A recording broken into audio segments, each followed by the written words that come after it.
to Detroit Black and White. Yeah, I got a plan in my background.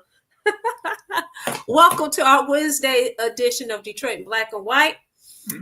Adolph is not here today, but we always hold down the fort. So I'm going to introduce the co-host of Detroit Black and White, Mr. Allan Lengel. Hello. Hello. Good evening. And Jim Nardone. Hey, Vanessa. Hey, Allan. Hey, friends out there, everybody. Thanks for tuning in. Yes, if you are, and I of course, am Vanessa Moss. We got Eric Brown this signing in. Mr. Brown, good evening. All right. Well, he's not showing his face, but anyway, moment. Well, I think he's trying to log on. Hello, Mr. Brown. He's frozen. Yeah. All right. He's frozen. So, we also want to say hello to all of our Detroit Black and White co-hosts. Jill Sheridan, thank you for joining Detroit Black and White. Day, thank you for joining Black and White. If you are watching Detroit Black and White this evening, what we would like for you to do is hit that like button. We want you to hit that like button, like, subscribe, and share. You can catch us every Wednesday, every Friday at 8:30 in the evening to 9 o'clock. And you can catch us every Saturday from 10 a.m. to 11 a.m. Detroit in Black and White. I think Eric is unfrozen. Good evening, Eric. How are you? I wasn't frozen to begin with. Thank you. You said what? He's just moving slow. I wasn't frozen to begin with. Yeah, you were frozen. Okay. Hey, Dwayne boys. So, who want to start off this conversation? We talked. Go ahead, Allan. Go ahead. I was going to say I'll talk about my outrage. I don't know how many of you have followed this, but today, essentially, Jeff Bezos fired the head of the editorial page of the Washington Post. He said, "We are no longer going to write certain editorials. We're going to write pro, like business, pro this. And if you don't like it, then you can quit." And the guy said, David Shipley, worked for the New York Times, who has a great, resume. He decided to quit. And so once again, and then we have David Marinus, who's one of the all-star writers who really just writes part-time for the Post, who posted on Facebook, "I am no longer going to write for the Washington Post as long as Bezos is around in ownership." And so I think it's just another sad story, and you're going to see more people quitting the Post. I mean, the Post, like any paper, has its flaws, but all in all has been one of the great journalism institutions. And to see this happen is really just part of it. It seems like the lines are blurring between Trump stepping over a lot of red lines and people like Bezos. When I was at the Washington Post, the Graham family, it was separation of church and state. There was no interfering with what was being published. And now you're seeing a guy who's saying, "You can't write about this anymore. We don't want your opinion on this." They're the editorial page. They write opinions. So right. Well, there's something to be said when you work for somebody. When you work for somebody, they get to tell you, "This is my house, and this is how I'm running my house." I know how it has been in the past, but that's the reality. If you work for somebody, that's what happens. No, but here it is. It's different. A newspaper is supposed to have integrity. They were supposed to. There's all things like when you work as a reporter, I would have to get permission, even the march and the Labor Day parade. They wanted to make sure there was nothing, there were no conflicts. I can't donate to, as a reporter, I can't donate to a candidate. You try to have some integrity there. If you don't have that integrity, don't buy a newspaper. It's not, the product is different than just a regular car company or something. But to your point, but how's that lacking integrity? Lacking integrity if he came over the room. I'm sorry. Eric. Yeah, go ahead. Go ahead. And how's that lacking integrity? How's that lacking integrity if he came up with a rule for his employees to abide by? You either abide by the rules or you kick rocks. No, but look, you have an editorial page. You have people are writing editorials you're interfering and now saying, I don't want, why are you doing that? Because you want to please Trump. You don't want to lose business. You don't want to compromise your integrity. And if you're going to own a newspaper, you are compromised ethically or whatever, don't buy the newspaper. The guy has more money than any of us will ever have, and many others. If you don't want, the newspaper comes with a responsibility. It's an honor to own. But where's the ethics? Where's the ethics being compromised? So I guess now that they have reduced the staff for Rachel Maddow, people will stop watching MSNBC now because of what she said towards her employer. Because had Rachel Maddow been named Rachel Jones, her ass would have been fired. Well. So what I'm going to say about this is this. Something that you said, Allan, you said things are different. You're absolutely correct. Things are different.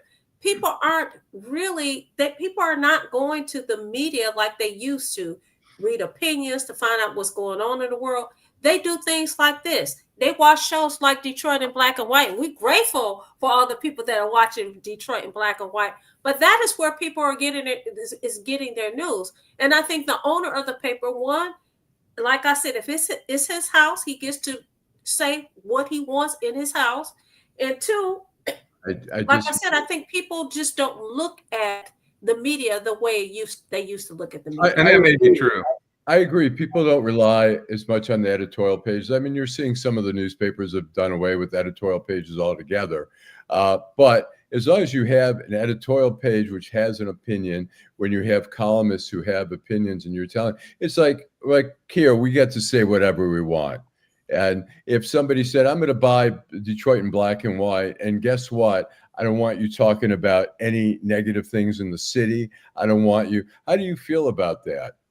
Well, that's why we're an independent podcast and we're not for sale. So how I feel about that is we're not for sale. You're not going to take my mouth. You don't have the opportunity to tell me what I can or cannot say. What we do is we censor ourselves. We understand that we have a responsibility, and we understand that what comes out of our mouth, people rely on it. So we're very careful about the things that we say.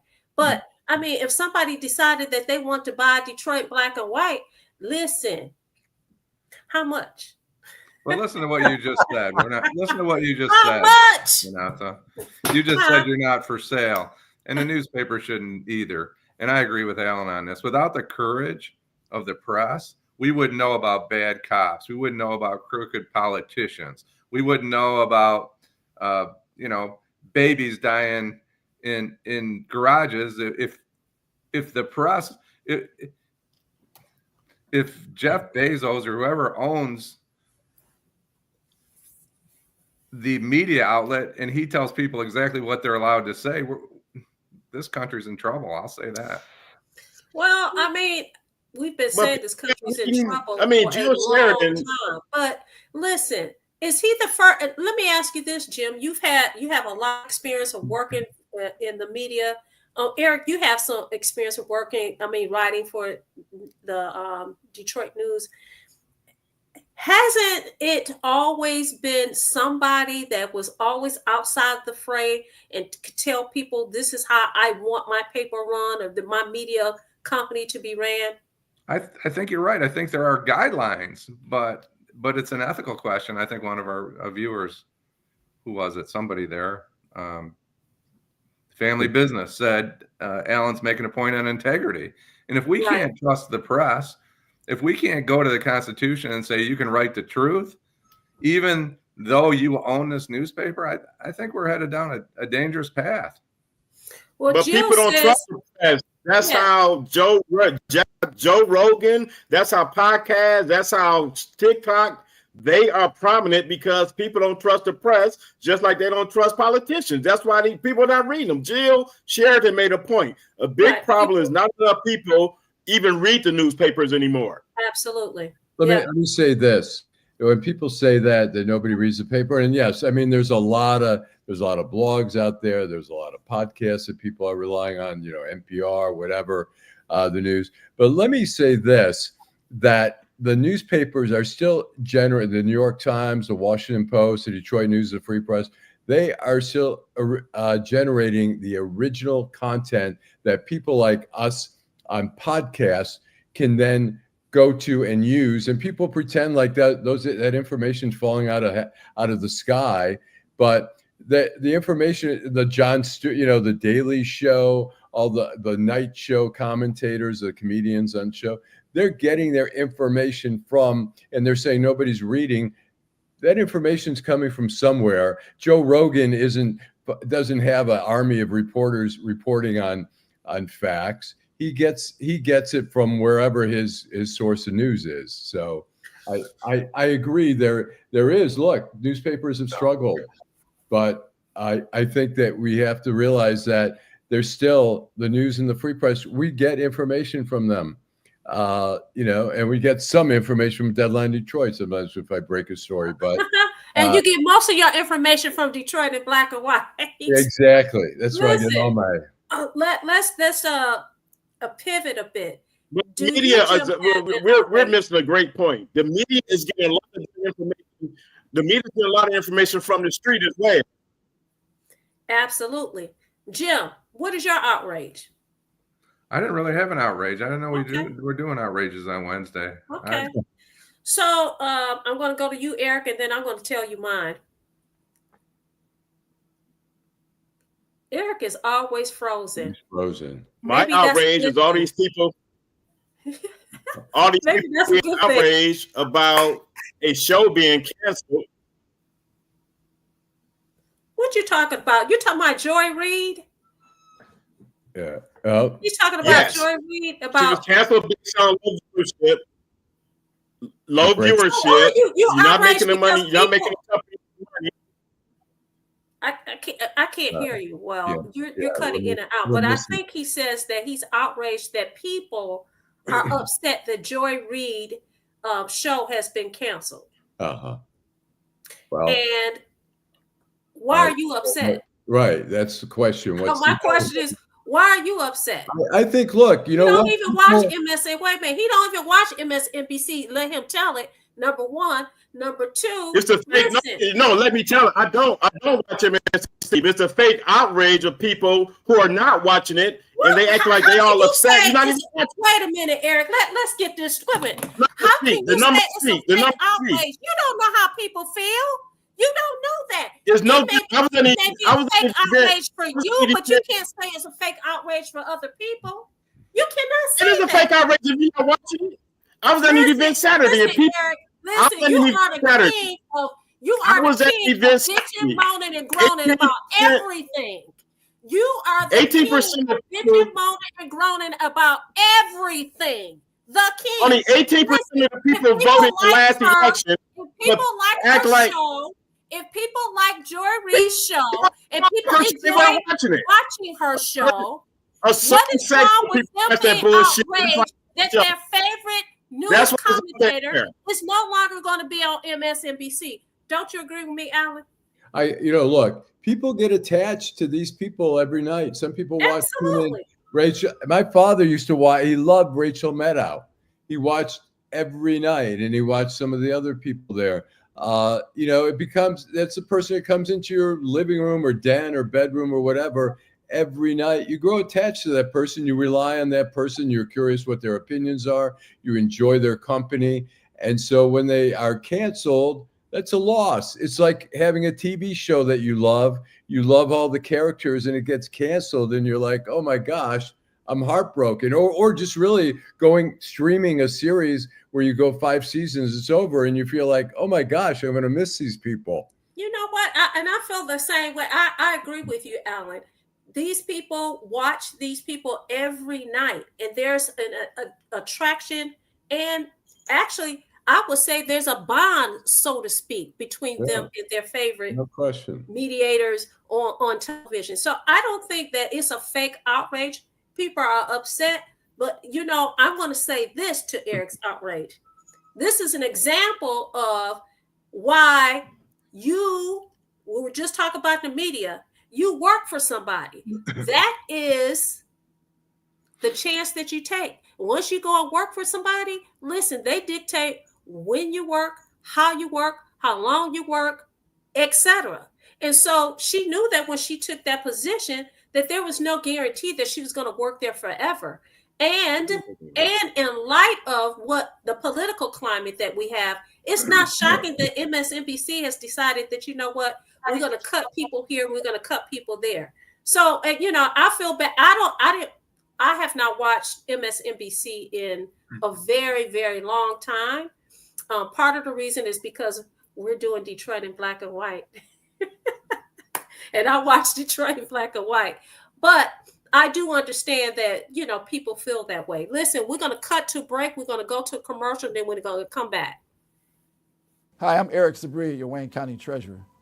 If you're living in the home of a deceased family member and you're facing property tax foreclosure, the probate process can be helpful to you. If you file a probate petition and notify our office, the foreclosure proceedings will be halted during the probate process. Contact us at 313-224-5990 or email us at taxinfo@waynecounty.com. We're here to help.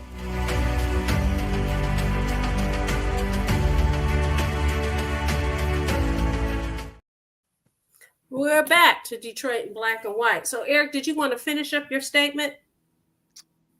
Good riddance. That's my statement. Eric acts like the town crier complaining about everything. Let me defend my friend Eric. What? Listen. Eric is a strong black man. He don't need your defending, okay? Well, I'm just listen. He doesn't need my defending. He's going to talk loud. He's going to talk loud. He's going to tell you don't need to defend him. And yeah, I'm messing with Eric today. Okay, but bringing attention to some of the things that a lot of things Eric brings attention to may seem like it's coming from a negative perspective, but I don't see it that way. I think it's coming from a positive perspective. I'll leave it at that. Okay. He wants us to change. He's calling for change, and that's what happened. But listen, you know what? I know that Eric has a good heart, and I know that Eric has his boots on the ground, and I know that Eric works in the community. But I also know that sometimes his delivery comes across as very angry.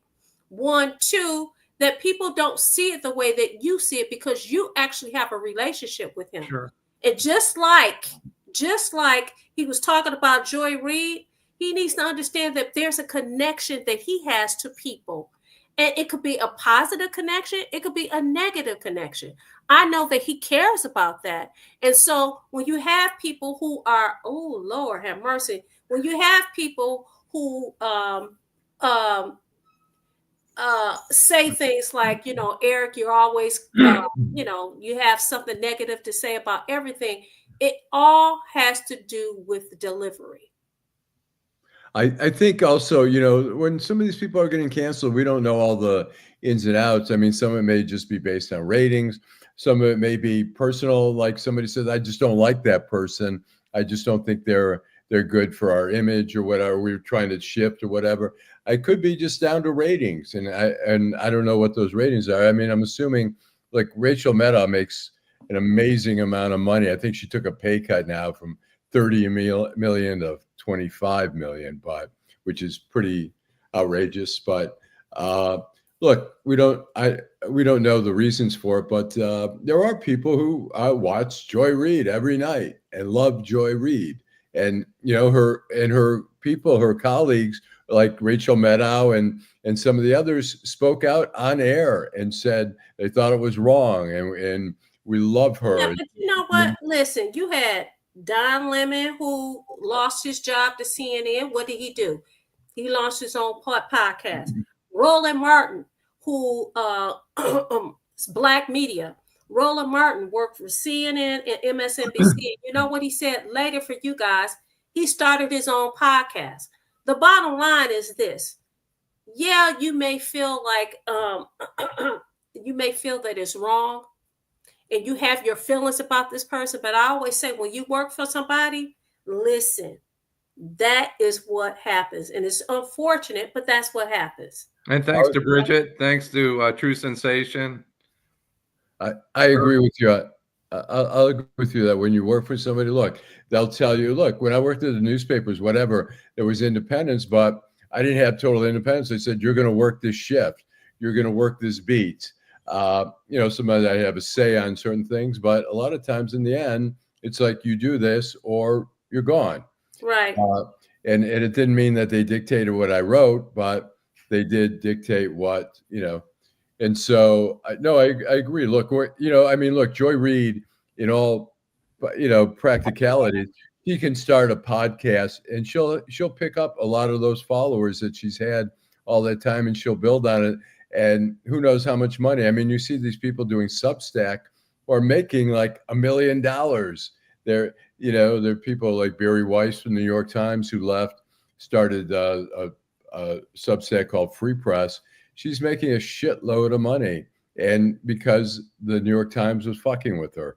And so, we all, at some point, it's nice to have that independence. We have the independence here. Like I said, if somebody said, here's $5 million and you're all going to get paid these amazing salaries, but I don't want you talking about this. I don't want you trashing Detroit. I don't want you trashing Duggan. I don't want you saying bad things about the Lions.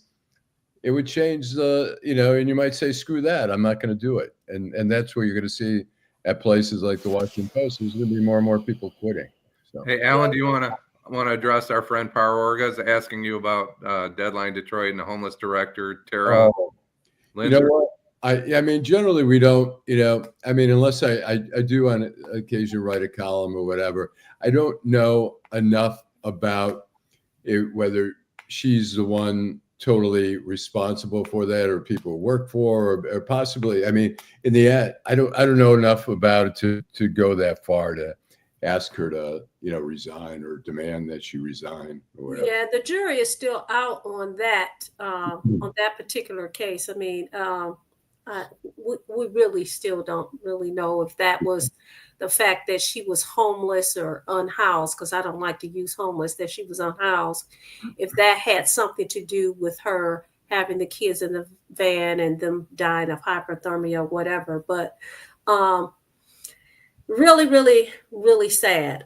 So I'm going to talk about my outrage. I saw the other day where you have a new director of the FBI, and you have all these people that showed up. I'm sure you guys saw it, with the sticks, the face of Jamal Bryant, who is a mega minister in Atlanta, and basically, saying that they're going to get him because, of course, he is one of the people that is calling for a boycott starting March the 5th of Target. And so I'm really, really concerned. First of all, how they got in the White House on those grounds with those sticks and whatnot.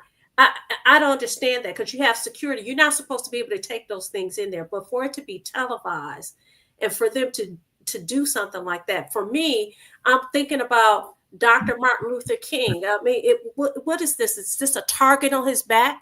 And then you have people who object to or have a problem with people, on the 28th, we're not supposed to, there's going to be a blackout. We're not shopping at Target, right, for the whole day. In some other businesses, you're supposed to get all your groceries, don't buy gas or anything like that. And you have some people who said that they're not going to participate. Well, you know what? There were people who did not participate in the bus boycott, right? When Dr. King called for the bus boycott, right? And it wasn't just Black people who boycotted riding the bus, right? It was people. But there were people who said, I'm not going to do it. But guess what? It made a statement and it made a difference, and everybody benefited from it. So my outrage is, listen, we live in these United States. We live in a time where you say anything that they have a problem with, and they is, who I'm talking about, the president of the United States and his minions, then you're going to attack someone. That is a huge problem, because when you look at how these United States were founded, and when you look at the United States Constitution, you are turning the United States Constitution on its head. That is my outrage. So, Vanessa, are you talking about protesters at the White House? Because I'm not familiar with this story. So maybe we could pick it back up when we come back on Friday, because I want to ask you guys to watch the video. No, these were people celebrating the guy that was supporting him. Now, exactly, supporting him. In supporting him, they had these signs, with the little head, like your face put out on a stick. And listen, the people that we saw, these were Black folks. People that can't come to my cookout, they can't come to my cookout, they can't come to my barbecue, none of that. I mean, in my mind, and not just in my mind, antagonizing this guy, but you got a bullet on his back because he's outspoken about this administration, because he's saying that we should boycott these different stores. Are you kidding me? So the boycott Are you kidding me? That is outrageous. The boycott scheduled for the 28th. It's not just about that. Good afternoon, Rhonda. It's not just about that. Jamal Bryant is a clown. That's your opinion. First and foremost, I find it funny. I find it interesting you're defending him, Vanessa. When we refer to Black women as hoes and whores, he did that in a sermon. I can send it to you. And the March 28th boycott, the February 28th boycott, listen, if you compare that to the Montgomery boycott, it's not even close to being the same. It's not even close to being the same.